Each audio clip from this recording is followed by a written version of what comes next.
Wewe kama nani unaniuliza swali kama hilo? Lakini sijakuuliza kwa ubaya. Na mtu wangu, siwezi kuwa na wewe. Vizuri. Napenda wanawake wenye msimamo kama wewe. Na wanawake wote katika hii dunia wangelikuwa kama wewe, basi sidhani kama tungelifika hapa leo. Na je, vipi kama huyo uliye naye akawa na mtu wake ambaye yeye anampenda? Kiukweli mimi nakupenda sana.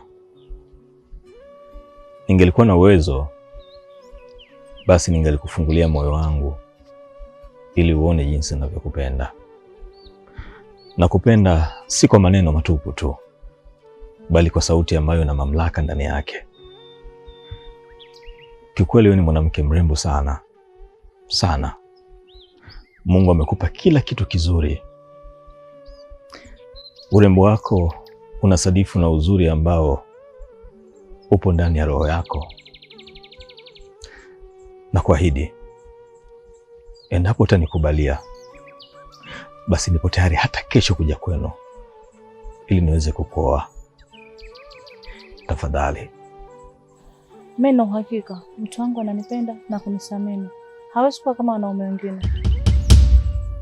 Inawezekana kweli anakupenda, lakini sifikiri kama unafikia hata robo ya upendo wangu ambao nakupenda wewe. Sijawahi kupenda kiasi hiki mimi.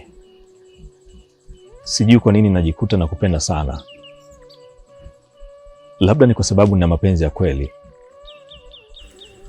Wanaume wenye mapenzi ya dhati kama mimi katika dunia hii tumebaki wachache sana.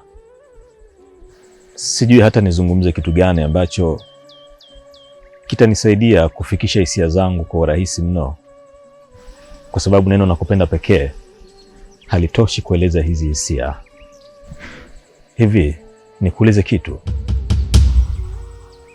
Unaweza kuuliza. Asante. Unapenda kitu gani katika maisha yako, na siku kikikosa utakosa amani na furaha? Wewe kama nani unaniuliza swali kama hilo? Lakini sijakuuliza kwa ubaya. Kitu ninachokipenda katika maisha yangu: kusaminiwa, kuheshimiwa, kujaliwa, na vile vile sipendi dharau. Nimependa majibu yako. Na je, vipi siku inatokea unakosa kitu unachokipenda, utajisikiaje? Nitaumia sana na nitakosa amani ya moyo wangu kukosa kitu ambacho ninachokipenda. Vizuri. Basi hivyo ambavyo utakavyoumia wewe ndivyo ninavyoumia mimi sasa hivi. Kukataliwa ni kubaya sana. Kukataliwa kunauma. Niambie nifanye nini? Mimi nipo tayari hata kukaa nafasi ya pili. Lengo tu wewe uniweke ndani ya moyo wako. Na kuahidi kitu kimoja: endapo utanipenda, basi nitakuonyesha mapenzi ambayo hujawahi kuyapata wewe. Na ikitokea na kwenda kinyume na ahadi zangu, basi nipo tayari uniache. Kwa sasa ambacho nakihitaji ni wewe tu kunipa ridhaa ya kuingia moyoni mwako. Tafadhali.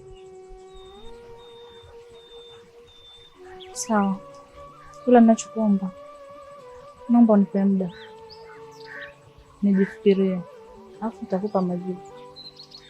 Hakika huu ndio robo ya ushindi wangu. Nimefurahi.